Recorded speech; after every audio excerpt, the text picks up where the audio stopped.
there is nothing tragic about anybody's sexuality anywhere in this story. And there's something interesting about everybody's sexuality, including those characters whose sexuality you don't know anything about, like Ruth's, where you just go, Yeah. what? We never really got into Esther's, but I can't imagine.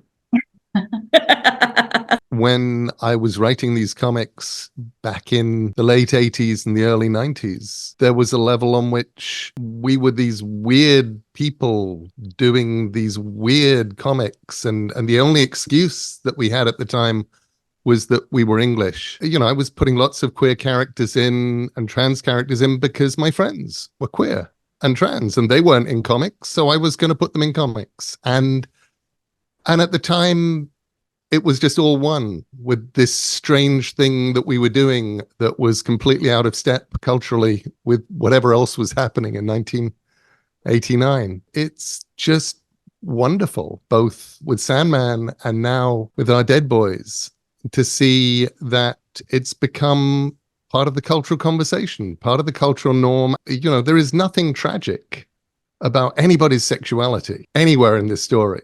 And there's something interesting about everybody's sexuality, including those characters whose sexuality you don't know anything about, like Ruth's, where you just go, Yeah. what? I love that we've come to this place, and I love that we can do a show that is queer, but it's for everybody. The idea of a 4-quadrant weird queer show that's got horror in it about 2 dead boys and a psychic who investigate crimes for dead people. I don't know whatever happened to the concept of the mainstream, but we've left it so far behind. Now this is the mainstream. This is the Exactly. new mainstream. Yeah. We're the new mainstream.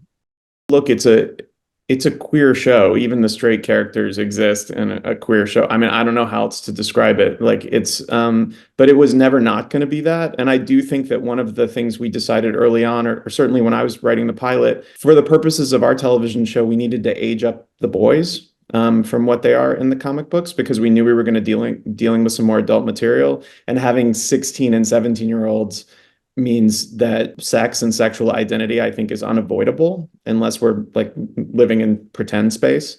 There was something inherently interesting to me about having a boy who died in the early 1900s discover over the course of a season sort of that his identity was even a possibility. It's just not something that he would have ever considered. It was wonderful to me to know that we could have someone who seems to genuinely hate love as much as Jenny does, kind of venture out into the world of love, and then does it go well, does it not? You'll have to turn in. We call that episode Girls' Night.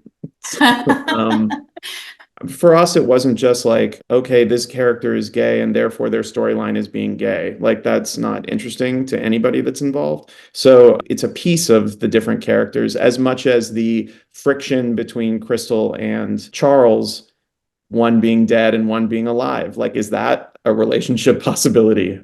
So we found lots of different ways through lots of different avenues to explore the topics of sexuality and sexual identity. And we never really got into Esther's, but I can't imagine.